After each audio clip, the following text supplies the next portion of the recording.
All right. Welcome back to the 406 Budcast. Tonight, we're going to have a special episode with the Silverman Law Firm and Grant Richardson, the cannabis attorney over there. He also specializes in a couple other places. We're going to have Tanaki with those wicked questions of the week. Are you smarter than a stoner? We've got Daniel behind the mic and back with us. We've got Adam. And we will get right back at you here quickly after this brief intro video. But you need to click that like button, subscribe, share, and follow. Antenna vibes under the big sky.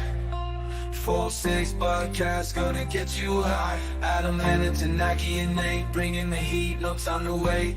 From the mountains to the plains, let's fucking up, break your chains. Every topic, every strain in this cannabis domain. 406 Budcast, let's celebrate. Rolling up, it's time to celebrate. Adam and Tanaki and Nate and Montana, we dominate. From the soul of the villas, we're on the map. Lighting up the scene, ain't no cap. Hip-hop beats in the background as we drop knowledge profound. From CBD to THC, we're breaking down the chemistry in this podcast symphony. Come join our THC family. Center one. We want to take the top one back off. Take the top one off. What's going on, everybody? We are back at the 406 Organic Studios. Nate, you want to take it over? Yeah, certainly. Tonight we have Grant Dixon in the studio with us, and we're glad to have him, and we would like to welcome him in. Grant, are you there? Can you hear us? Yes, sir. Hey, you know what? Welcome, and we're glad you got to join us tonight. We're looking forward to the conversation with you. You give us a brief introduction about yourself and sort of what you do out there in the cannabis world. And you bet.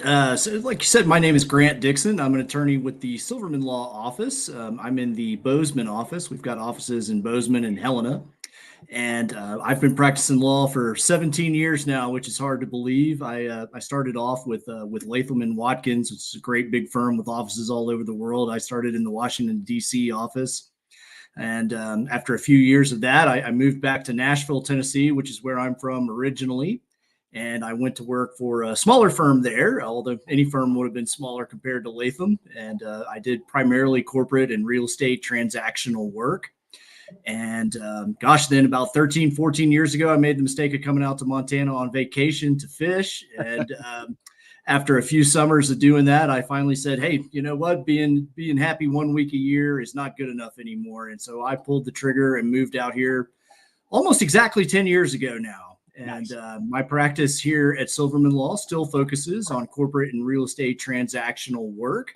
But we also, as a firm, we do an awful lot of alcohol and gambling licensing through the Montana Department of Revenue, and we do a good deal of cannabis-related work too.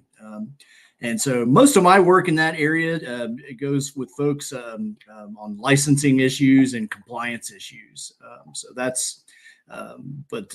So that's hopefully a brief introduction, and I don't know if you needed more or. Oh no, that was great. We appreciate that, and that hit right on the head. So, and we understand that you guys cover all aspects, but largely just the compliance when it comes to cannabis. You deal largely with the Cannabis Control Division and the regulatory issues that come from there. And also you guys, I guess, deal with the fines and stuff that some of the cannabis companies may deal with from the Cannabis Control Division as well. Is that correct? That's right. I mean, we assist clients with licensing issues, if they're acquiring a cannabis company or if compliance issues that come down the pike, pretty much anything in that field. So awesome. So you talked about being an avid fly fisherman. What's your favorite river? Well, I won't ask your favorite fishing hole. I'll just ask your favorite river. No, that's fair. I guess I would stick with the Gallatin that's right here near Bozeman. I fish in the canyon between Bozeman and Big Sky quite a bit. And I guess if pressed, that would be my favorite. Although next week I am headed into the backcountry of Yellowstone to do a 4-day trip on Slough Creek in the Lamar Valley. So I'm really looking forward to that. Definitely nice. be careful out there, man. We seen the place that just blew up That's with right. everybody standing on it. That was crazy. Beautiful country back there. So we actually did have a couple of things queued up for the Silverman Law Firm. We want to go ahead and throw their little intro video in here. Yeah, and then we'll be All right right. back with more questions from Grant.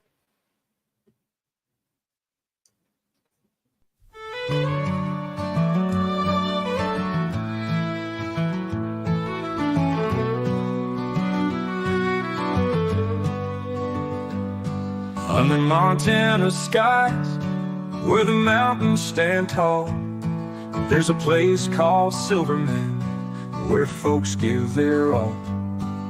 From ranchers to miners, they walk through that door, seeking justice and peace in the heart of the law.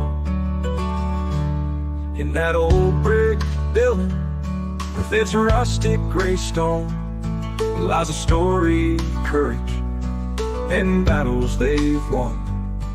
With a handshake that's firm and a smile that's warm, Silverman's the beacon through calm and the storm. Oh, Silverman Law, where the west meets the right. In the glow of the sunset, they're ready to fight. From Bozeman to village, they stand by your side. In Montana's wide open, they're your legal guide. All right, so we are back with Grant. So I understand. Thank you for that. That was great. Awesome. I'm so glad Glad you you enjoyed enjoyed it, man. We definitely work together as a team down here with a lot of these tools to produce some things like that. And we heard we're from Tennessee, so we decided we'd throw a little country in there. I appreciate that. That's fantastic. It's funny. I never listened to country music until I moved out here, and now it's like almost the only thing I listen to. And somehow I know all the words to all the songs. So I think I learned them by osmosis or something like that. I think that's how it works, man. Being from North Carolina myself, just something down there in that belt area, you just kind of absorb the culture, you know? Absolutely. So, Daniel, I understand you wanted to lead off with a couple of questions. Yeah. So just for starters here, Grant, can you kind of explain to us how do civil and criminal litigations differ in the context of cannabis regulations in Montana? So what I guess really the primary question here is, what exactly is a civil litigation in your context that you could help someone with? Yeah, no, that's thank you. So essentially, civil litigation means that there's no criminal aspect to it. And so what you're really talking about there in a compliance situation would just essentially be fines, maybe a suspension of a license if the conduct is really bad, or if it's particularly bad, I guess revocation of a license could be a potential outcome. Whereas, on the criminal side of things, that's much more serious and could, in addition to fines and then you could be looking potentially at incarceration as well. So, I mean, that's, and there's also, I mean, not to get too nerdy on the law side of things, but there's different burdens of proof in those two scenarios. So on the civil side, you're really looking at a more likely than not type of burden as a general matter in civil litigation. So if you think about like a football field, you're talking about basically kind of getting over the 50-yard line. Whereas in a criminal proceeding, you're talking about beyond a reasonable doubt. And so going back to that football analogy, now you're knocking on the goal line, getting ready to score. Is kind of the burden of proof that the prosecution has to carry there. Well, it's funny that you say not to get too nerdy, because that is almost directly an answer to one of the questions that we had later. So that's exactly how nerdy we like to get around here. So that's awesome. Excellent. I mean, just to really clarify that. So how does the standard of proof differ between civil and criminal cases in the cannabis industry? You were starting to go into it, but I do think we want to hear a little bit more about that. So please enlighten us. So I'm sorry about the dogs there. Like I was saying, in a civil proceeding, in civil litigation, the burden of proof is essentially kind of a more likely than not type or probable burden. So again, going back to that football analogy, it's kind of like you got to get over the 50-yard line. Whereas in a criminal proceeding, beyond a reasonable doubt, there might be some argument, is that on the 5-yard line getting ready to score? Is it on the 1-inch yard line? I mean, but you get the general idea that it's a much higher burden that a criminal prosecution has to prove. At least 90% of the way versus 50% of the way. I think that's a great way to put it. Yes, sir. Awesome. Well, yeah, I appreciate the enlightenment on the civil litigation and the fact that we have a difference between civil and criminal litigation, and so that's what your guys' firm primarily specializes in is civil type of matters rather than criminal matters. Is that correct? That's correct. We don't really handle any criminal cases. So there's folks that specialize in that, and it's just kind of a different animal. And a lot of times in these regulatory settings, it's more administrative law. So the Department of Revenue, Cannabis Control Division, CCD. I mean, the inspectors might come out, maybe they find some untagged plants or something like that, and so they will, issue what's called a compliance verification letter, and that will specify the violations. And then, as a licensee, you have an opportunity to respond to that. You could request a hearing if you wanted to. But more often than not, what typically happens is that you forgo your right to a hearing and start working with the state essentially on a settlement agreement just to get it resolved and get back to business. Because folks don't want to be dealing with people like me. They want to be running their business. So Right.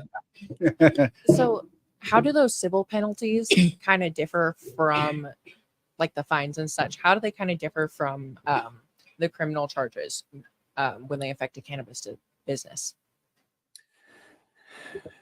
Sure. And I'll have to just confess, like I don't have experience on the criminal side of things. So I haven't had to, fortunately, work with clients that are facing criminal charges in the cannabis world. It's all been industry, right? These compliance issues, which are civil. They're administrative penalties, basically. And in that setting, like I said, it's typically a dialogue with the state, with the attorneys at the Cannabis Control Division, to try to, maybe there's some violations in there that there's an easy explanation for, and we can get those removed, or maybe there's other extenuating circumstances that can lower the fines. So that's usually how it works in my experience there. Okay. So what are the potential legal and financial repercussions of civil penalties? So, I mean, obviously it depends on the severity of the violation and how many violations. It also depends if the licensee has had prior violations, so if it's a first timer type deal, I mean, you get a little leniency there. So, that's a very lawyer answer of saying it can vary greatly, but it does. Well, and it's not very transparent, right? I mean, the CCD hasn't really come up with a set schedule. We were talking about this earlier that, if our speeding, you sort of know, like, hey, if I'm 10 miles under, it's probably going to be X amount. If it's my first time, I'm probably not looking at any jail time or anything else like that. But the CCD fines, it doesn't seem to have any real set schedule or any transparency towards anything. It's that your experience? I think that's fair. Yes, sir. I mean, it's such a new industry to begin with, recreational marijuana in Montana, that is. And so there's a lot that we're still figuring out, and there's a lot that seems to change every day. Sure. Yeah. And I mean, it's a very fluid situation, I think, is a kind of a fair way to put it. As somebody who's been a part of the industry for way too long, I understand the fluidity. We've gone through several different iterations of just the medical market in itself went through a couple of different morphations, all into the recreational market now, and now the different rule sets that have been changing throughout that. And we're hearing more proposed rule changes as well. So yeah, you definitely have to be fluid in this industry.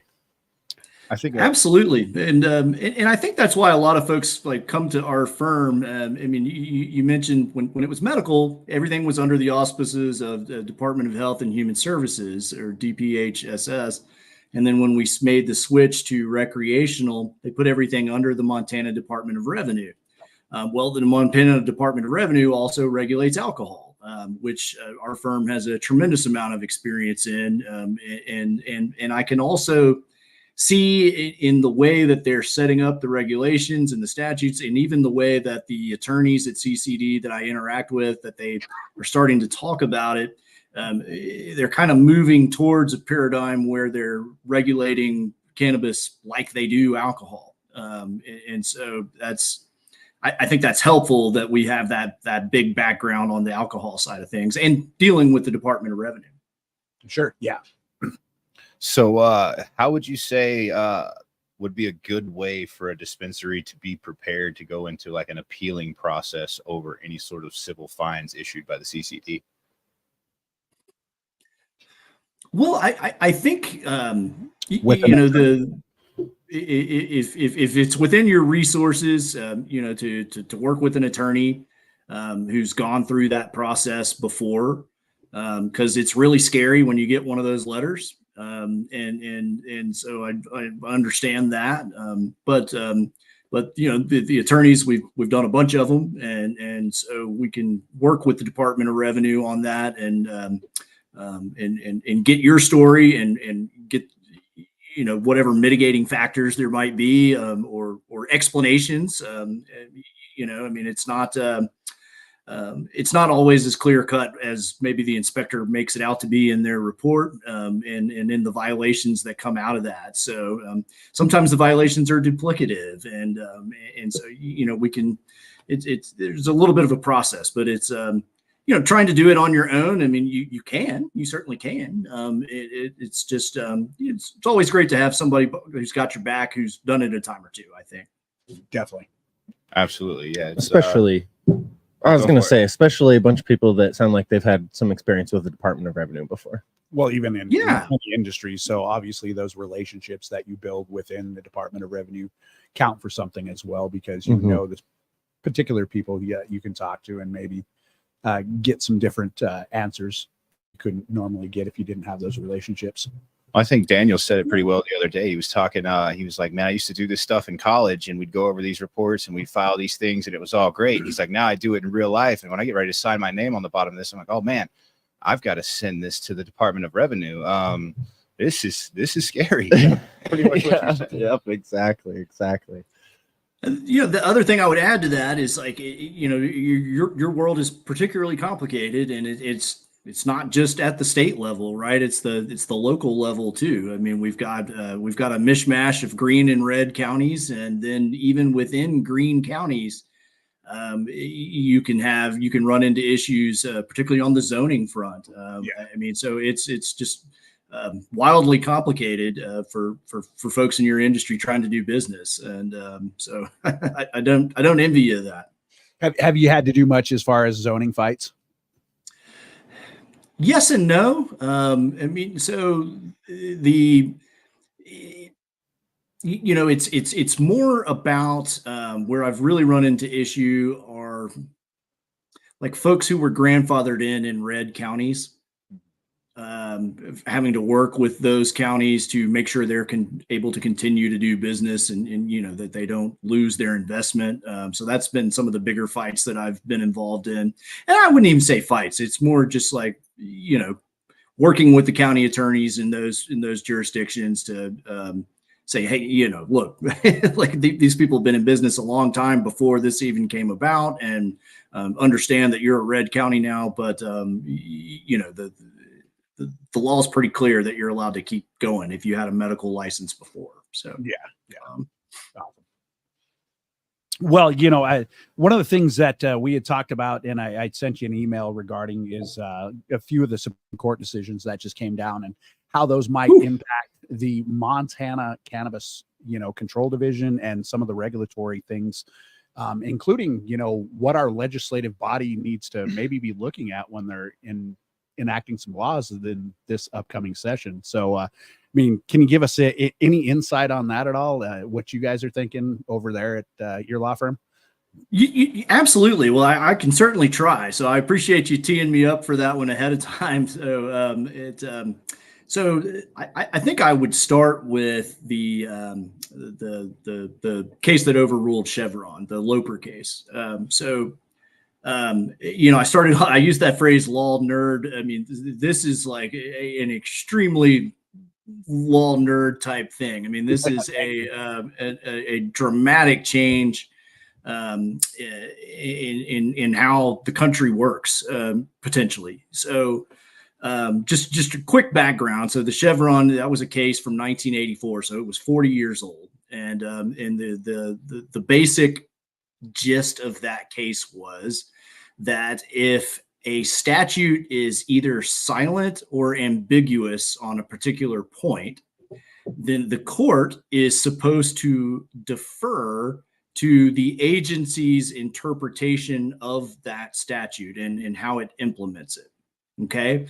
So that's when we throw around the phrase Chevron deference. That's what we mean, is that, we have all these agencies at the federal level. I mean, that's specifically what Chevron was talking about, but we have them at the state level too.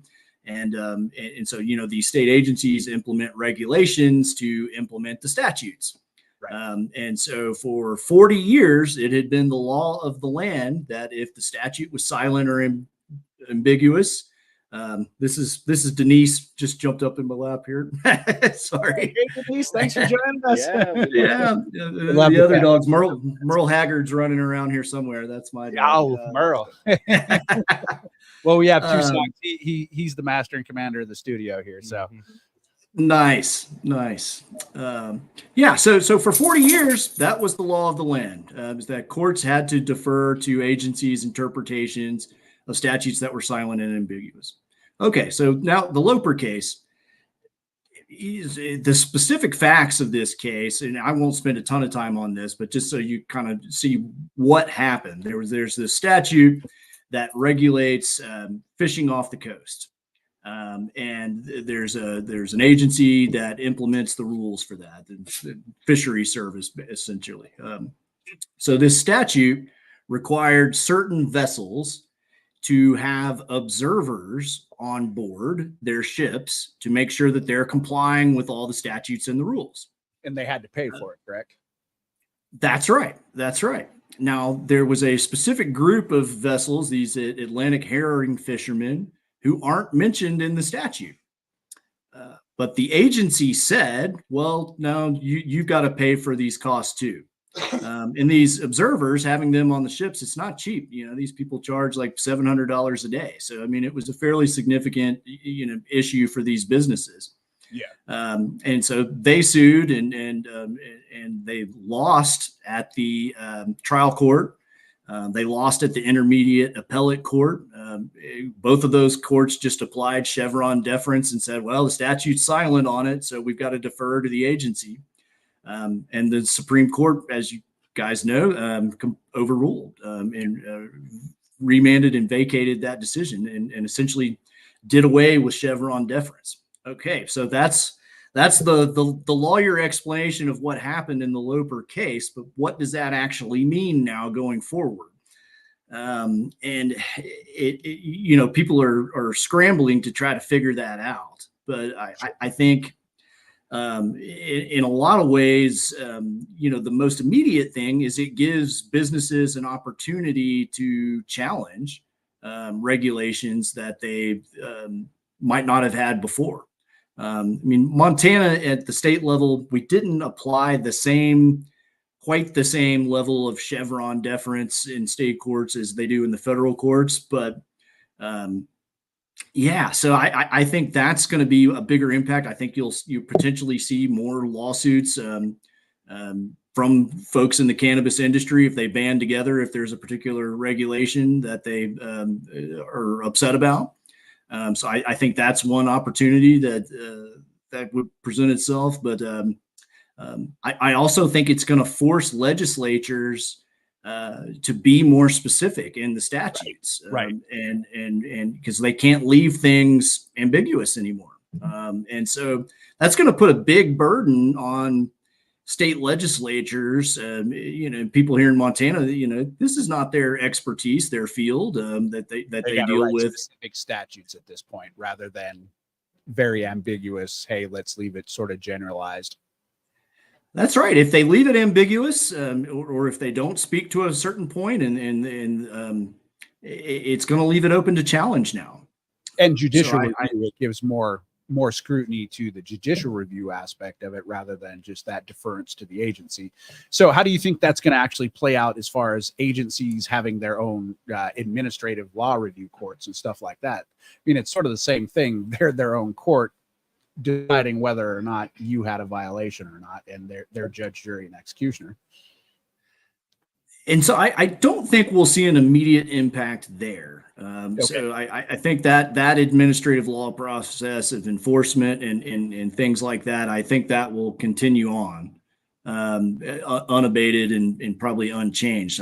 I could be wrong, but it wouldn't be the first time. But Sure. I see that. I don't see that changing much. But what I see is, if there were a particular regulation that were, really onerous, or just something that folks are really upset about, that's causing them a lot of heartache, I could see cannabis businesses banding together and making a fight about that might succeed now, where you had a much lesser chance before under Chevron deference. Especially if the statute isn't specific about that particular area, and the agency is just trying to make rule where there isn't statutory authority. Is that the gist? Exactly. Yeah. Okay. Absolutely. Yep. So, I mean, I guess that's a really great case that we'll have to continue to follow up on, and maybe we can have you back as that develops out. The other one that we were talking about was Sheets versus El Dorado County, and how fines and stuff need to be a little bit proportionate, and there has to be some transparency when agencies are doling out fines. How do you think that can play into the Montana cannabis market as well, or even into the alcohol market, or any other area that you guys are specializing in? Yeah, so that's a great question, and I'll have to confess I wasn't as familiar with that case, and so I went and spent some time looking at it before our meeting, and so the Sheets case. I mean, this is another thing. It's interesting how these, you don't want to accuse people of cherry picking or something like that, but like these things that make their way to the Supreme Court, it's pretty interesting, but. In the Loper case, because that was a very specific example, right on point, right? I mean, it's like the statute doesn't say anything, but the agency said you got to pay for these fishermen. So it's like there's, no wiggle room there, right? I mean, they really picked that case specifically to challenge Chevron deference. So the Sheets case is a little like that, in that it was just such an egregious example. I don't know if you guys are familiar with the facts of that case, but I mean, it was a gentleman in that county, El Dorado County, that owned a piece of land outright. I mean, it was his retirement. Yeah. And he was, development fees were just astronomical. Yeah. All he wanted to do was put one manufactured home out there. I mean, and they were going to charge him a $23,000 impact fee for traffic studies or something like that. I mean, to get his building permit. Right. To put his manufactured home out there. And it was just ridiculous. And so when he went to the office, they said, well, it is what it is. And so he challenged it.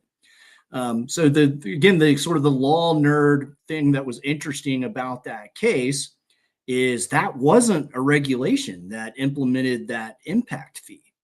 That was an actual legislation from El Dorado County. So it wasn't an agency that put that impact fee in place. And so that was really kind of the legal fight. Because before that, under the takings clause of the Constitution, these regulations, these administrative regulations had to have some tether to reality or proportionality and that kind of thing. But it wasn't quite clear that, if it was passed in a statute or an ordinance that somehow deserved, more respect than an administrative regulation. Yeah. And the court said, no, those have to be constitutional too. So you can't just pass a law about an outlandish fee and then it's beyond reproach because it was passed by the legislature. Right. It's got to have some sort of nexus to what's going on there, and there's got to be some sort of proportionality as to what that fee is for. I think is what their primary focus was in that decision, right? Exactly. Yes, sir. So that's exactly right. So again, like, how does that apply in the cannabis industry? Is if there are cases, or unfortunately, it's going to have to take somebody.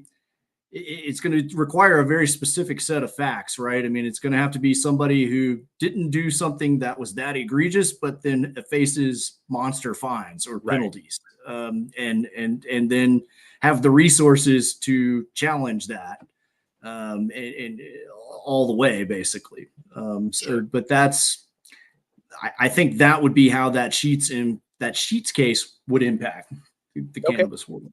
Well, awesome. That's some very valuable information. And, I think that our viewers certainly appreciate everything that we've heard. Do you guys have any further questions? I went the wrong way with Sheets there, dude. I looked over to Knock. He's like, I love Sheets. Thinking of the gas station. I was like, it's going to be Sheets, the gas station, bro. What happened with the good old MTO? Yep. No. Sheets is something completely different. I wasn't ready for that one. I'll be honest with you. I was like, shit, nah, man. Hope they didn't do something bad. Because I don't know if you've ever been to a Sheets. You've been to a Sheets. You're in Georgia. Honestly, I was so young, I don't remember really. No. You ever been to a Sheets? No, I don't. Anybody here been to a Sheets? No. All right, so Sheets gas station. It's only you, bud. I don't know if you guys. What is the other one? I mean, I guess they got like Rudders and then Wawa and stuff like that. That's kind of similar to it, but it's like a huge gas station / mini mall / it's got a grill in the back with made to order food on the touch Grant, screen. do you guys have those out there in Tennessee? I think I've been to a Sheets somewhere because I would have thought the same thing when I first saw that. Right. Yeah, they got good food. You get the milkshakes, 2-for-1 hot dogs, stuff like that. Meatball subs. I mean, they make pretty much everything. And like I said, they got a little mini mall inside, like a truck stop. It's pretty Sounds nice. like a Cracker Barrel almost. So just quickly for our viewers, what attracted, I mean, I know you do all kinds of law, but what attracted you and your law firm sort of to the cannabis industry side? Was it just purely the fact that you guys were working in compliance already and it was just a natural fit, or is there some sort of, further drive from like a standpoint that you guys take morally or otherwise? Yeah, no, great question. I think it is just more of a business decision and just being a good fit with our existing practice on the alcohol and gambling side of things. I mean, we have so much experience with licensing and compliance issues on that side and working with the Montana Department of Revenue that it just made sense to do kind of the same thing on the cannabis side of things. Awesome. Well, we appreciate everybody who offers that kind of service out there for sure, and appreciate the Silverman Law Firm and everything you guys do for everybody out there trying to stay compliant. If you want to stick around and play Are You Smarter Than a Stoner or anything else with us, we'd glad to have you. We greatly appreciate having you on the show tonight, and we appreciate all the information you shared. Hopefully we can get you back, at a later date and do some more follow-up and maybe some other people from your law firm. But we greatly appreciate you coming on and enlightening us with everything you had to share. Well, thank you so much for having me. I really appreciate the opportunity. And one thing I will say, that it does seem to be a fairly seismic shift in how Cannabis Control Division is regulating your industry. Even as recently as a year ago, things seem to be a little more loosey-goosey with contractual arrangements and things like that. And there seems to be a different emphasis at CCD now, really trying to vet everybody who's involved in the cannabis industry, and applying, those background checks, the residency requirements. Like I said, it's just kind of a different world than it was even a year ago. So, well, yeah, and now that you hit on that, I mean, I think there's a little bit to say to that. I mean, I think there's a good sense to quality regulation, but if you look at a lot of the other markets like California, you look at Colorado, you look at Oregon, they had all of those tight regulatory structures, and it actually pushed a lot of legitimate businesses completely out of the market, allowed the black market to flourish, and now they're running around trying to stomp out the black market again, and trying to figure out how to bolster their legal cannabis market. So how do we, and from your perspective as an attorney who's working in this, how do we balance that, regulatory control with open market to where we're not stamping out little businesses? Because mom and pop shops really can't deal with a lot of this overburdened regulatory structures. And that's what Montana's already, always been really about, is that small little mom and pop shop stopping by, getting some jam, getting whatever, and maybe, some good quality cannabis as well. Right.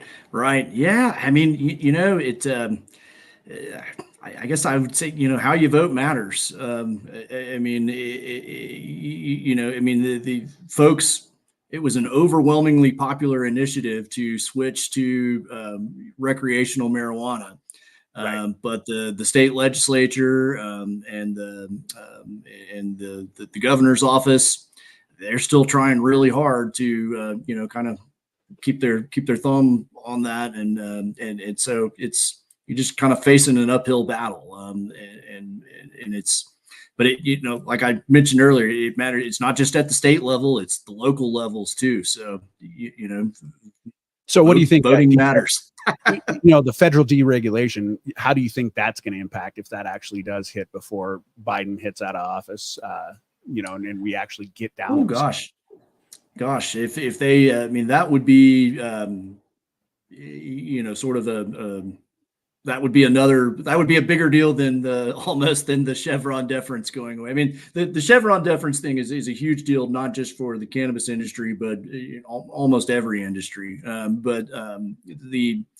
Legalizing at the federal level, that would just open up a whole new can of worms for everybody, right? I mean, so what do you do with the folks that are incarcerated for cannabis offenses? I mean, that just opens up a whole can of worms. Yeah, my vote. I'm not smart enough to answer all that for if sure. If you're in there for smoking a joint or whatnot, by all means, go ahead and let those people out. Let them, get out into the world. If they're not any hardened criminal, did anything violent, they were just simply dealing with cannabis and cannabis alone. I mean, those people don't need to be incarcerated. If we, as a country overall, 38 states now have some sort of legal form of cannabis. So we have a plurality of states, and the only thing that we're lacking is really the guts of the legislature to enact the will of the people. And I do get the understanding that if we allow the states to go ahead and enact their own legislative regulatory structures and stuff like that, then there's less lawsuits against the federal government,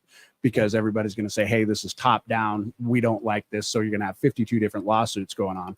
But at what point do we say, hey, enough's enough, this has already been decided by enough Americans that we want legalized cannabis, let's just totally legalize I actually had a customer come in today and say that obviously it was a little bit of a misguided thought, but he was like, I kind of thought once more than half of the states legalized, it would just become federally legal. And obviously it doesn't quite work that way, but why not? Kind of, we're a majority. Yeah, I don't have a great answer for that. We're all surmising here. Majority rules until it goes against what the minority wanted to begin with. If I were a betting man, I would say it will happen before too long. I mean, it just, I would. It kind of seems inevitable. But just on the banking aspect alone, with the banking bill going through and the banks getting behind it, if the banks want that cannabis money, you better believe that the bank lobby is going to get that cannabis money. So that's my bet, is that the banking lobby is going to help us out quite a bit. You have Senator Steve Daines from Montana, who's one of the co-sponsors to the bipartisan banking bill that's working its way through the Senate. We'll see if that gets through, but I think once they legalize the banking aspect, then there's really nothing left for them to really control. you might be right about that. Like that. Awesome. Well, Grant, we greatly appreciate it. If you want to stick around for the Are You Smarter Than Stoner segment, you're welcome to. If not, we'll definitely catch up with you here very soon. And we appreciate you and the Silverman Law Firm out there. Well, excellent. Well, thank you again. I really appreciate the opportunity. All right. Well, I'm going to kick it over to Tanaki here right after this video for Are You Smarter Than a Stoner? All right. Thank you, guys. Smoking like a Rasta, feeling so high. We talk about cannabis and getting fly. Are you smarter than a stoner? Let's find out. Listen up, my friends. I got something to shout. Cannabis knowledge, let it flow through your mind. Getting blazed, smoking loud. We all unwind. Trivia questions, can you keep up the pace? Let's see if you're sharper in this smoky haze. All right, so we're back. Tanaki, I understand you've got some fucking awesome questions for this week, right? Okay, Can we hear me now? Yes. Okay. Yeah, now. Good. I'll be honest, they're not as great as last week, but Some of those were stumpers, I'm not going to lie. yes, they simmered down a little bit, but I still got some good questions. Oh, we got to get our sticky notes and our markers so that we can Oh. V8 it up over here. Got Slash it. Totally did not. We had a whole 30 You got seconds your to prepare behind for the this, scenes and we did folks not. too tonight, guys. We're supposed to prepare during the those segments. Shit, I thought we were stoners. Prepare pregame. Oh, But man, I was guys. checking into that Safer Banking Act because I was kind of curious where we were at with that. It looks like it's stuck on the Senate floor right Shot. now. Everybody get a hold of their senator and tell them to get that thing passed. That's not a bad idea. All right, number one. Here we go. All right. Which U.S. state was the first to legalize recreational cannabis use? A, California, B, Colorado, C, Washington, or D, Oregon? All right, got your lists. So yeah, one Anyone more in the time. chat?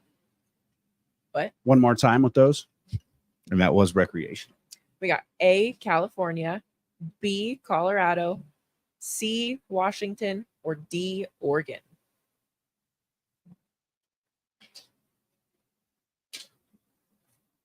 Any guesses All in the right. chat? Anybody out there in the chat? Anybody else? Mr. Burns, what is up? How about Grant? We got to unmute Grant there. He's still in with us. I put myself on mute. Merle was talking to me here, so. Oh, no worries. What do you think? You got a guess? I'm guessing Colorado. I'm the fool. I am an I am outsider. also the fool. Look, we're All right, babies. all right. We're babies in the industry, okay? We got Calvin B. in It the is chat, Colorado. B as well. Woo! Number Nice two. job, Calvin. Yep. Oh, Oh, I we remember got that was about the What a- time that Peyton Manning joined the Denver Broncos, and he immediately invested in Papa John's Pizza. So I thought that was pretty brilliant. I remember Man, that holy happening. shit. How big of a move that was online. You're right. Funny. Dude, everyone That's was hilarious. like Papa oh, John's man. and marijuana. Imagine. You remember all the Papa Crazy. John's Peyton Manning commercials that came out around that time? It was wild. Tell you what, and a fucking dispenser. NFL teams are going to start getting a dispensary and a Papa John's franchise right on site, so they can get in those Hall of Fame quarterbacks. I mean, So now we know why Peyton is the chill brother. All right. Anyways, All right. Number two. In Canada, what is the legal age for purchasing and consuming recreational cannabis? A, Oh, great. 18 years old, B, 19 years old, C, 21, or D, 25? so are we using the metric system? Is this metric age or imperial age? Dog years? Dog years. I'll go All with right. dog years. See, let's I see. got it. All right. Max. Calvin saying A. C. I went C. with C. I went with A. C. A. So nobody got it. Wow. Whoa, really? Wow. Wait, hold on, Grant. Oh, I guess. Oh, Grant. Did you Wait, think wait, it was C Grant, or what do we A, got? Grant? I would have just guessed A, but I have no idea. Okay. All right. so it is B. 19 years old. What Wow. kind of weird shit is that? It's metric, dude. I mean, Fuck, it is. if you do the conversion, it's like 18 Wow. in That's a weird one. Weird. I don't know, man. They started hitting Tide Pods and shit. They're like, maybe one more year. It's the They're not cold. ready. Canada's cold. You got to make up for that. The unpopular opinion, I actually would not mind a 25-year-old age limit. What? Daniel. Yeah, I know. I could understand the science behind that with the whole brain development. said it at was 25 unpopular. and things like that. I could understand the logic. Though. I know. It's a funny know. topic in our household. He's, Number he's three. got 2 young daughters, so that's why he's like 25 Yeah, years old. 20, actually 50. No, I'm just kidding. yeah, exactly. Classic. But it's Number going to be a four. proud day when your daughters grow up God and they grow damn. some weed. To not give Oh. you an interruption for everyone. Does someone have a count for how many times that I've like tried to start I'm this? pretty sure that was That was 3. number I think it was. We need to get one of those little footballs. That way you can just. Oh, can I have one of those little stretchy slap hands. Oh, So I yeah. can, like, I've got one of those ball pop where you just squeeze it and it pops out of their mouth. Just Ooh, how about that video I showed you? Those babies crying. And they just threw cheese right on their Oh forehead. my gosh! Just smacks it. Like cheese. putting a Just- piece of toast on a Okay. cat. Number 3. or What is the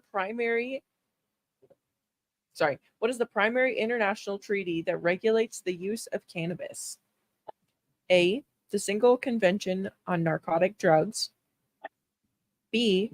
The United Nations Convention Against Illicit Traffic in Narcotic Drugs and Psychotropic Substances. C. The Convention on Psychotropic Substances. Or D. The World Health Organization's International Drug Control Treaty. Where's Google when you need it? So I'm going to go with You're the thing that's That's a lot just of a words. really, really, really I love lot it. of words. I mean, why not? It seems like it would be a B. Right. Like, yeah. I mean, the United Nations does a lot of things with a lot of words, and so it seems like that might be something. Yeah, I'm gonna go ahead and rock. Calvin, you got a guess out there? that. Either that or C is kind of where I'm leaning to. B or C. All right, we'll pick your number. All right. Hold on, this is Well, I was leading everybody down a rabbit hole, and I'm going to go with D. I went for D also. I would have said D too. Yeah, I'm gonna go Nice. with D. And my reasoning on it is because I don't think that psychotropic, the word psychotropic is not psychoactive. I think lion's mane mushroom is considered psychotropic. Right. It just means that it does stuff. I went B. I went lots of letters. All right, what do we got? Lots What do we of got in the chat? Calvin says he doesn't. know. Question mark. Right there with you, Calvin. He's like Google too. Yep. I did not know that we had an international treaty. it is A. The Single Convention on Narcotic Drugs. Wow. I never would have we guessed. we were wrong. Every person, all of us. Wow. That It's makes not a sense because America narcotic. was like drugs are bad, and everybody's like, well, you know, if you're gonna say weed's bad, you can say that by yourself over there. So Also, it became the single The convention. single Can I Marijuana's throw- bad and good. Can I throw a fat hell yeah on these questions, Tanaki? The last couple weeks, none of us have gotten most of them. So hell yeah. Just a straight Nice. smack Much down. better questions. These are great questions. All right, Yeah. ready for number 4. Number 4. Which U.S. state allows for cannabis social clubs where members can consume cannabis on site?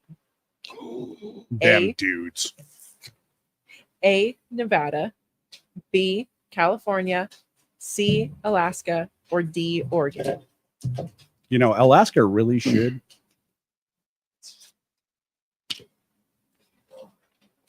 I don't even know. Been there, Hmm. been to it, and I got a crazy story about it actually. Hey, we can't share that incriminating evidence online. Right? Hey, if you went there, it was legal. That midget stripper, though, let me tell you. What happens in Vegas stays in Vegas, bro. But nah, so I went to this one. It was well, actually, we'll do the answers and then I'll talk about it. All right. I guess I must Grant, have what do been you wrong. got? All right. I would have guessed Oregon, I think. Okay. Grant has D on Oregon. That's what I guessed. Yeah. That was my second. I got A. A. A. It is C, Alaska. Wait, what? Oh. Well, Nevada Alrighty actually then. does it. I've been there. Well, okay. Well, my answer sheet says Alaska. Yeah. Double My right. question's Hey, double okay. right. Okay. The If answer only sheet we had Daniel, access Daniel. to the infinite knowledge Internet. font. You look it up. It's in Yep. Nevada. They've got a big ass controversy place. happening. Well, while we're looking that up, what is question number 5? Smack. Okay. Number 5. What is the primary purpose of the Cole Memorandum in the context of the U.S. cannabis law? Oh, dude, I am that old and I can tell you exactly because I know some people who like, yeah, All right. totally got bamboozled on that crap. keep it to yourself. dude. You can explain after. No, we got to give them the answer beforehand. A, to provide guidelines for cannabis research. B, to outline federal enforcement priorities regarding cannabis. C, to establish tax policies for cannabis businesses. Or D, to legalize medical cannabis at the federal level. Yes. I'm as good as guessing on this one. Me too. Well, while everyone is thinking, Daniel, did you find out if Nevada allows for Yeah. cannabis social clubs How about anybody out there in the chat too? where on-site consumption is allowed? Yeah. Yeah, or if chat figured this out. Calvin guessed C. It looks like the first regulated cannabis lounge opens near Las Vegas Strip as of February 23rd, 2024. So if you were there before that, it was not technically a legal consumption lounge. New Woo Cannabis Lounge Yeah. is actually setting on what was considered tribal land. So Oh. they had Ah. preliminary access to that availability. And we're going to get into that in the news tonight too, because Oh, there's okay. some stuff from right around where somebody here comes from. Oh, okay. the catch interesting. 22 was it was at the back of a huge building. So you go in and you buy all this weed. And you're like, oh shit, they got everything. And they did. They had everything on everything. Well, yeah. And you make your purchases and you're in Vegas. So you're not driving your car really. You're fucking Ubering. And we get everything. And then we go to the back where the cannabis is. I'm like, yeah, we're here to smoke. And they're like, well, everything is purchased a la carte with inside the lounge and you can't bring your outside product. I was like, we're in the, that's a fucking tiki hut, dog. That's not even a whole nother structure within this structure. I was like, what do you want me to do with this big bag of drugs? Just go set it outside by the door and come in Yes. here and like dab hit? I was a little disappointed. Hand it to the homeless guy sitting at the So- front of the door. He'll hold it for you. To refresh, the question was, what is the primary purpose of the Cole Memorandum in the context of U.S. cannabis law? I'm going with B. I figured it was going to be to enforce some shit that didn't need to be enforced. I'm Oh, it was C. gonna Yeah. go with the Cole Memorandum. What would someone with the last name Cole want? Probably taxes. C. That's actually exactly my weird. It's like we're married or something. It is But Grant, what do you Kelly, got out see, there? yeah. I'm going to go with B. Oh yeah. Well, I forgot and I already said it. no, that's all good. It's all good. It is B, to Definitely outline B. federal enforcement priorities what did you regarding have? cannabis. So back in the day when we were dealing with medical cannabis early, there was a lot of raids that were going on, and there was a lot of drug enforcement actions happening towards medical cannabis businesses. And then Cole, which was, I believe, part of the DEA at the time, came down with a memorandum that said, look, we need to sort of prioritize what we're going after here. If people are primarily following state law, they're not going to be a high priority. Mhm. And at first, a lot of people sort of took that to mean, hey, by the way, we just got free reign. Let's throw a party and do whatever we need to do. And then they got caught up in a lot of traps and stuff like that. As it dwindled down quite a bit, and as the enforcement priorities of the DEA got overwhelmed, it just became to a point where they had to prioritize illegal operators over legal state operators. Mm. And if Grant has anything to add to that, please add. I think you nailed it. I mean, but that was, when the administrations changed, so did the enforcement, and people got the rug pulled out from under them. That was a little catch-22 for some folks. Yeah, definitely.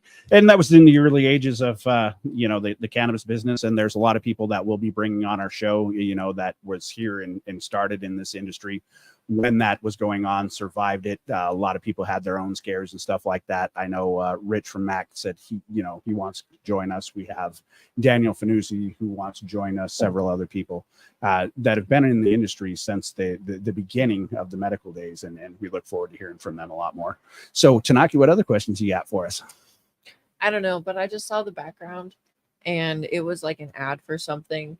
Zillow. But no, it was the one before this. It was like Milax or something like that. I don't know, It's but the Walgreens I commercial. genuinely thought I was about to get to see this tourist get chucked by a buffalo. Come They on. freaking cut it off right before we Oh came. no. So I'm a little disappointed. I think we actually need to make like a betting game of that. Like how many tourists are going to get chucked by a buffalo this year? Like is the boardwalk It's a going to pretty blow? safe Like, bet on I mean, any. this is going to be like a really Any awesome game of Monopoly. What or something. yeah, I was gonna say what I don't know. Online betting Yeah, available we on our words. Patreon. Who keeps track of that? Who's in charge? Who's in charge of counting tourists? Well, apparently We when are they the found a first foot, success like on nobody was in charge of Yeah. counting for him. Yeah, they just found the I foot didn't hear floating about in the this. shoe. He fell in a hydrothermal Oh no. pond, and Yeah. well, he stepped off and then went too close to the ledge. And Oh. I guess that's what they And say nobody really happened. saw him or knew anything. They just like saw this shoe floating there and it had like part of a Yeah. bone well, sticking out. I They mean, pulled it up and they're like, well, this happens to be this guy. you know, Straight out of an episode of Bones. I was gonna say What the shit? FAFO though. Like, how many? It happens so much in Yeah. Yellowstone. Yeah. It's like, you got to respect nature. And I don't understand why Mhm. these people come here and they're like, hey, here's a grizzly bear. Let's get a selfie. Bro, like it's a damn grizzly bear. These Right, things yeah. maul you. Yeah, it's a freaking. It's a park. It's a national park. It's not an amusement park. Those are real animals in those things. ooh, All right. It's time. I'm ready to answer this one. Number 6. Uh-oh. See, people are reading it, getting ahead of me now. Okay, all right. Number 6. Which country holds an annual event called Cannabis Day on July 1st? Dude. A, the Netherlands, B, Canada, C, Jamaica, or D, Uruguay. What's Daniel got over there? I'm really curious. Don't flop it down yet. You jackass. He's got. Yeah, we're on the same wavelength. Just read his mic. It's okay. But it's a bad connection. I'm not wearing my That's a glasses. bad connection. My ESP ain't working. He's over there just My ESPN is not working right now. bad. This watermelon slushy we've got. All is right. messing. Grant, what do you got out there? Blind guess, I'm going to say A, the Netherlands. That was also my guess. All right. What do we got? We got D, Yep. A. I guess What do you got? Uruguay. D. Jamaica for Michelle. Quite a range of answers. What do you got, yeah. Calvin? These are What do we banger got here? questions, Tanaki. A for Calvin A out for there. Calvin. It is B, Canada. Oh, D. wow. Huh. Canada, guys. I mean, I think no one. probably Nate and I both guessed Uruguay because that was the first country that legalized, Yeah. right? Yeah. That was my thought behind it. Right. I was like, oh, Uruguay, I know that one. I was completely feeling around in the dark for that one. Yeah, and came up same. with nothing but yeah. Nothing but that, guys. Number 7. No points. What is the significant outcome of the Murray Rothbard case in cannabis culture? Man, that is a dang good one. A, decriminalization of personal cannabis use in Mexico. B, legalization of medical cannabis in Israel. C, recognition of religious use of cannabis in Jamaica. Or D, the first legal cannabis sale in the U.S. Good I- one. I'm gonna. Yeah. The name's throwing me for a loop. Oh shoot. Yeah, I Murray. mean Murray Rothbard. I mean, you definitely could. It's hard. I know. You know, you You- did great on Yeah, getting for these geez. questions, Tanaki. Daniel and I tying for Total props first on these. place if we're going golfing rules, guys. We aren't. Hmm. Well, Grant, if you have your first guess, Calvin guesses B.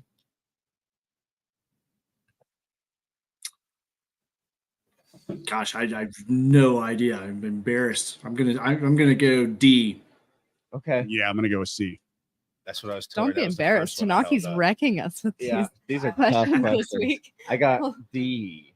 First legal cannabis sales. I went with Calvin on mean, this one. We're actually in the cannabis industry, and so don't feel bad. Right. Yeah, exactly. Oh, well, actually, hell yeah, I can just turn my A to the side. There we go. That's why I picked it up thinking it was the wrong one. So Adam chooses duck. Yes. Okay. Daniel, that's Duck. I've got C. C, C, B, B. All right, what is it? It is C. C. Recognition of first. religious use of cannabis in Jamaica. It was the Wow. tip off on the name, dude. I mean that Rothbard, bro. That is definitely got to be like some Rasta. I don't know enough Nate, about you're my winning Rasta with culture. 3. Oh boy, I need to get my golf game a little bit better. Sweetie, you and I are at a fat 0. Oh, man. I should have stuck with the C. All right. Should have went with my gut. I Grant's remember there beating being a us. case about it, but I couldn't. So I think Grant's actually the winner tonight. So Oh, number 8. we've got 8. Holy smoke, she's going after it tonight, folks. Hot damn. Which U.S. state is known for hosting the annual cannabis event Hempfest? A. Oregon, B. Washington, C. California, or D. Colorado? Well, actually, we have one here in Montana that happened. So you know, I mean, so I realized this after that one, so it was already put into the slideshow, so I wasn't sure if I should. But I mean, we're skip not. it or if Our I should state just isn't make you known guys, for our Hempfest festival, though. hey, wait a minute. E. I'm going Hey. E. What is E? All of the E above? is going to be Montana. Montana. Represent. Montana's not. So I guess known I for get voted Hempfest, out for though. this one. Tanaki We'll just gets go to voted number out. 9. So we're going to number 9. Yeah. So which one was it? It was B. Washington. Oh, really? There you go. Well, just so everybody knows, the Montana Hemp and Cannabis Festival is coming up out there in Lolo, I believe, again, this fall. And our very own Tanaki, the question master over here, It's the is third up one down for on the banners. bud tender of Bud the dispenser. of Bud the year. dispenser Bud is dispenser of the accurate. year. I mean, But that's yes. true. 406 is also up there, and then we've got a lot of different categories out there, including Advocate of the Year. You know, got Mariah Bond on that. She's out there, Absolutely. and I think she's a really good candidate. Kate Kaleva out there. Calvin's got also Zach on Schropp. that list. You got Calvin Vondra out Best there, Mr. Best Grower grower. out there, home grower himself. So everybody Calling give out. them some love out there on the feed. Make sure you get out there and pump those numbers. Yeah. Make sure you vote for your favorites, guys. We want to know. We got the QR codes up right now on the screen. If you want to check those out, you can scan them with your phone and get those out there. All right. So we done with questions? Or we got one more? One more. She's going to torture us, And we folks. do not have a slide of that Oh, well. one. That one did not make it off. It's not saved. All right. Well, Interesting. we're going to Well, have we to can go without a skip it. No, slide. we can skip it. I'll save it for next week. Okay, save All it right. for next week. Well, before Saving it we for next week. jump off the Montana State Hemp and Cannabis Festival, we do have a video that we can bring up in a video share down through Got the lovely present at the Missoula in the bottom. background there. And then it's gonna be the YouTube video for. You'll have to click present and then screen share. And then you click that.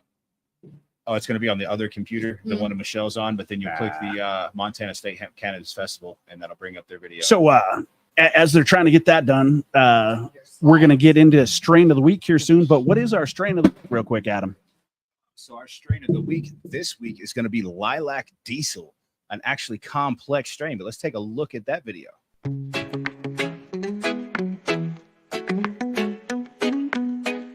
Island breeze feels so light under stars in the night.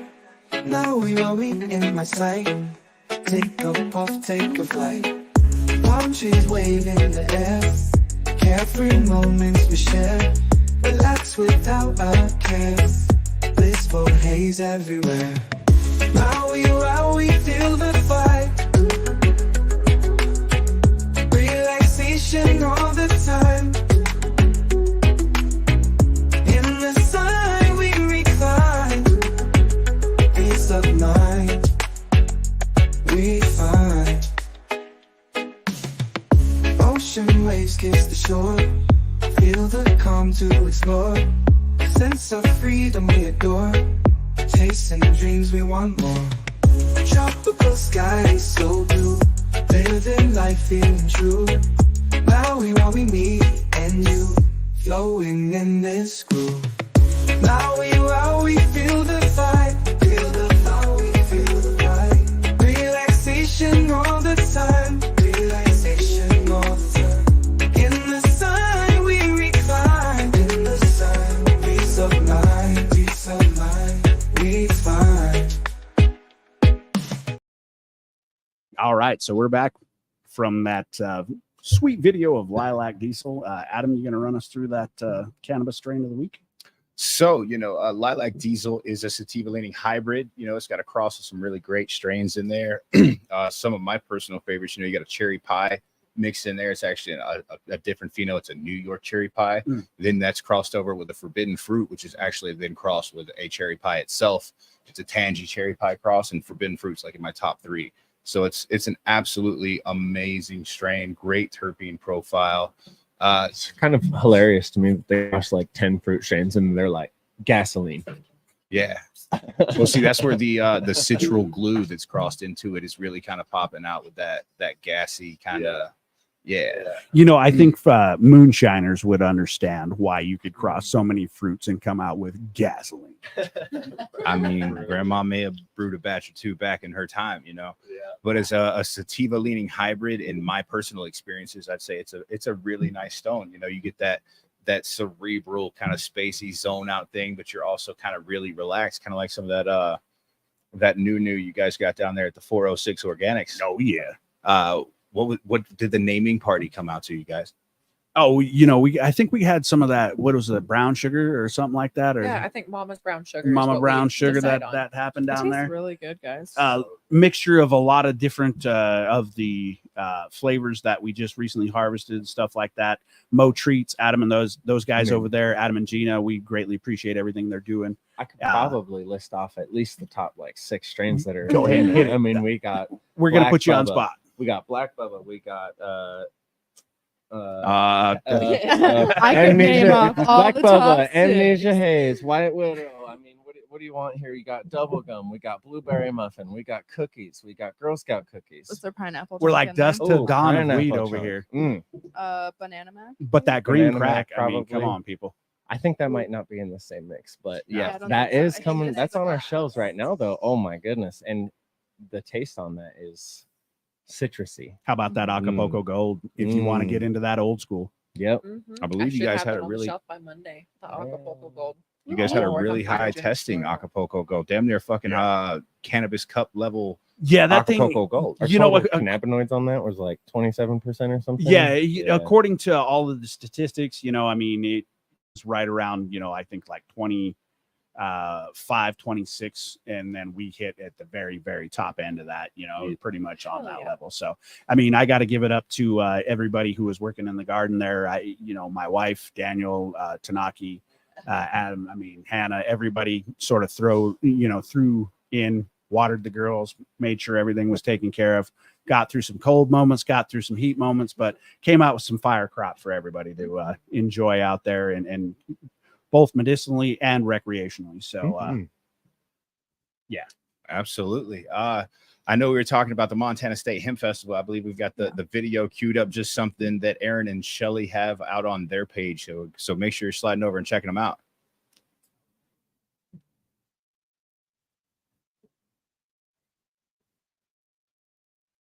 There it goes. We are live Spinning wheel reacting of to this, death. by the way. Yeah. So mics are hot. so our mics are very hot. We're buffering, folks. Hey, can y'all make some? Oh no. It's Still buffering. buffering. I mean, it's Buffering. kind of funny. It says buffering. I can see that it has like 2 minutes buffered already. Yeah, that's crazy. It's like down there, it's like we're ahead of time, but Yeah, we're back in we time. need this poster. Yeah, music. Oh, All right. Well, we may have to come back to Yeah. that one, folks. We'll post the link to that up in the chat for you guys. So in the meantime, we can get into some of this wicked cannabis news that we got going on out there. So I guess real quickly, we got our cannabis news video that we normally play, but we'll just jump right into it, folks, because we've already had enough videos. Sorry, guys.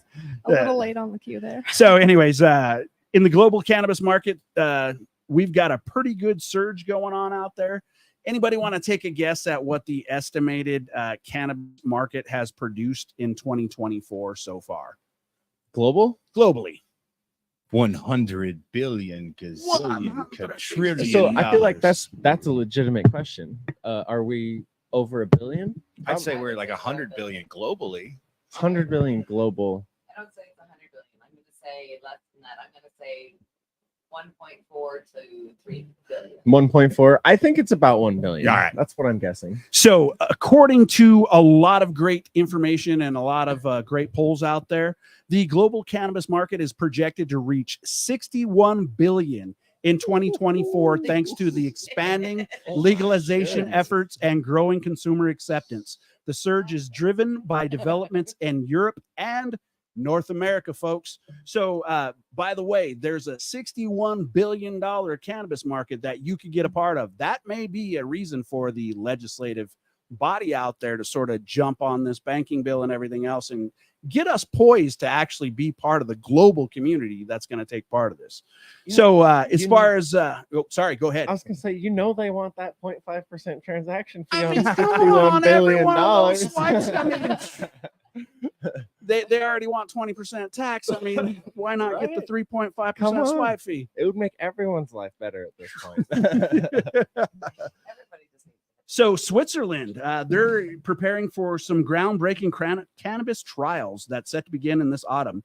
Trials are aimed to establish a regulated adult use market in the country, involved in collaboration between cannabis clubs and Swiss businesses. So they're going to try to meld the businesses and the clubs together. I mean, they've already had those, I guess, coffee shops, more or coffee less, shops, over there in Switzerland for a while. And so they're going to try to just totally open it up to a free business enterprise. Those coffee shops are something we need to get in on here in Montana. Well, actually, we just talked to a coffee inspector today, and he explicitly told us that we are not allowed to sell CBD or THC out of the coffee license itself. Like, that is expressly Makes sense. You must walk across the Right. parking lot. You must walk Yeah. across the parking lot. right.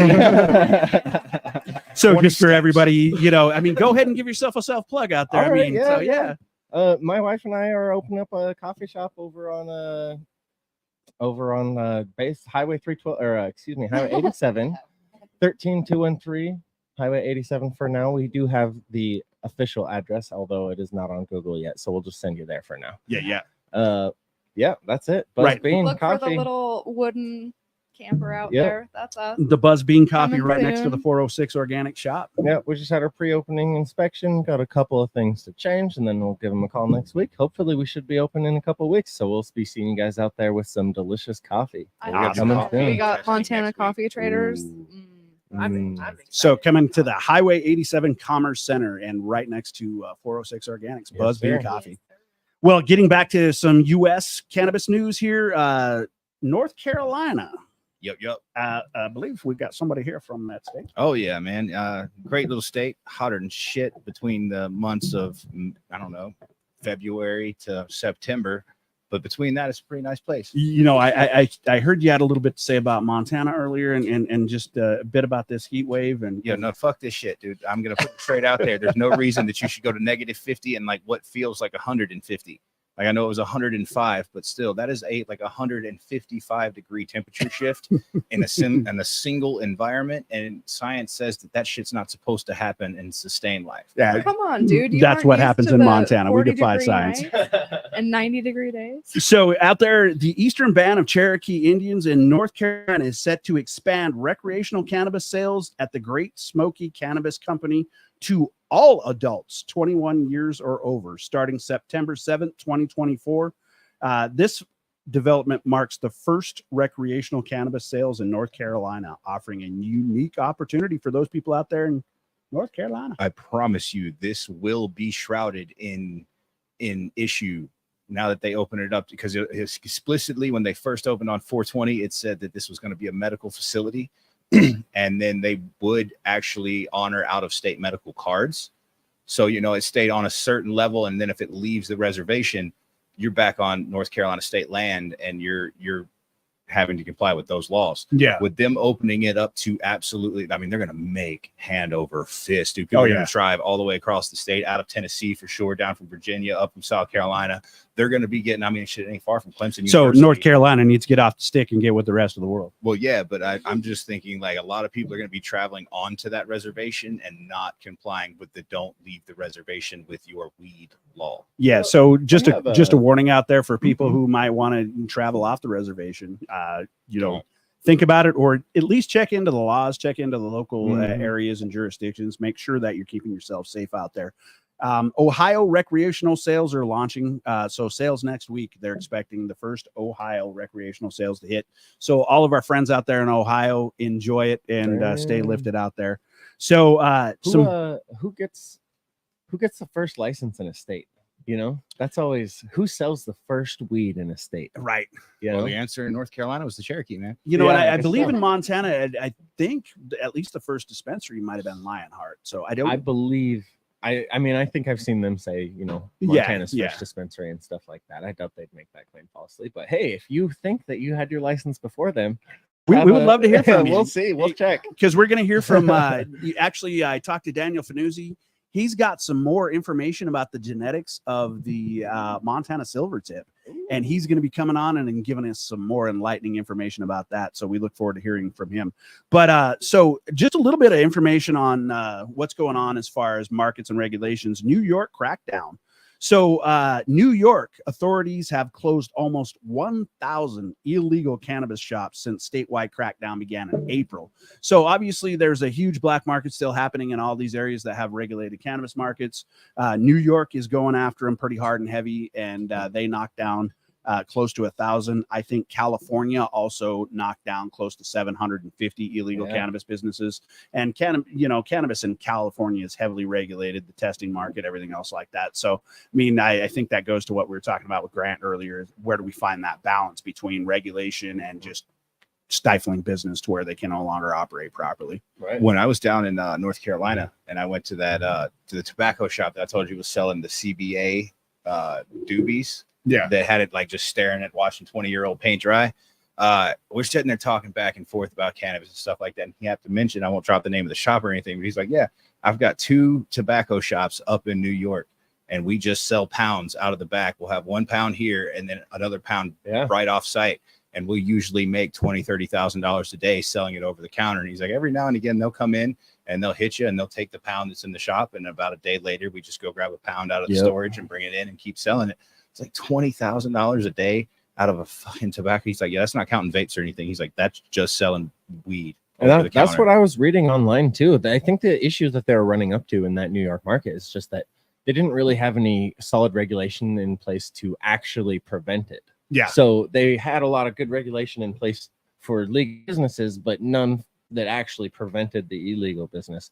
And they really struggled to crack down on it. Obviously, they figured it out, and so they're doing that now. But kind of an interesting situation. Stop it, man. If they're making $20,000 a day, they're probably, I mean, you might hit them and they're just going to shut down and open up shop. I mean, that's honestly kind of the motto out there with the Rough Riders in New York, you know? Right. You know, I mean, are you ever going to get rid of any illicit market? I mean, you had moonshiners during the alcohol prohibition. You had, you know, people who were bootlegging, running all kinds of stuff from Canada, Mexico, or anything else like that. I mean, we've tried prohibition on different types of drugs and stuff like that. I mean, for forever and a day.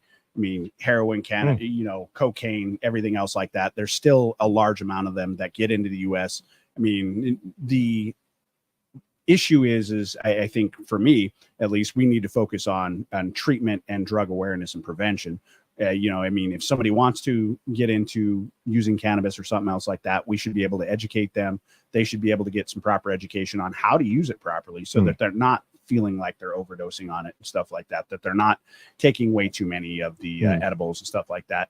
As far as the illicit drug market, it's always going to be there. I don't think we should just open it up willy-nilly like they did in Oregon. I don't think that proved to be a very viable solution. Right. But we also need to get to a balance where we're not so bent about shit as a society as well.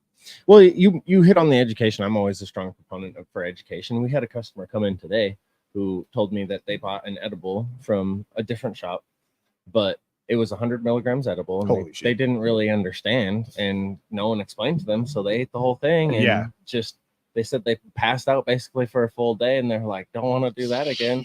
Right. And I was like, how irresponsible. Honestly, it kind of annoyed me a little bit. Like, absolutely. I mean, it's like giving somebody, you know, a Ferrari, and it's just like, hit the gas as hard as you can go, and please don't wreck. Well, yeah. Or, I mean, Grant's here, it's even comparable to selling a fifth of whiskey to someone who just turned 21, right? Like, if it's really their first time ever drinking, they're not going to have a good time. But they're not getting any education. Store and be like, hey man, no, you don't go drink this all in one place. Like, nah, he's going home and getting shit faced. But that's because the education is already baked into our local culture and society. You know. So do you think that comes from the fact that, you know, we as Montanans sort of grew up with a culture of going to brandings and people are drinking and stuff like that? So you sort of understood, you know. Yeah, and I don't know how true this is, but at least when I was growing up, drinking with your parents was not illegal. At least when I was growing up. So same where I came from in Montana as well. I mean, and it wasn't like they got you shit housed or anything else like that. But you know, European. Having a beer or a bottle, Bartles and James, date myself there as well. Very My European. uncle Very actually European. gave me a fucking hot pepper the first time I ever drank. I think I was in like third grade. He gave me a super hot pepper. He's like, try it. He talked me into it, and I eat the pepper. And then, just as cruel and hilarious as he could, he had a water bottle full of moonshine, and I'm sitting there suffering. Okay, just drink the water. So I open this water bottle of moonshine and start to chug that, and about 3 good chugs in, the burn from that really set in. I mean, that's kind kind of now we know what happened, folks. Now we know what happened. That's kind of on you for taking 3 chugs at that point, man. Like, I was in like the third. I wasn't thinking. I snapped the bottle and just like squeezed it. I was like, I got to get water in me right now. Well, speaking about the South, I got some bad news coming out of Missouri. So Missouri has banned new hemp-derived products. So Missouri is implementing a ban on the sale of food and drinks containing hemp-derived intoxicating substances such as Delta 8 THC starting September 1st, 2024. So they decided that, we don't really want hemp-derived THC. If we're going to say it's illegal, we're going to say it's illegal across the board.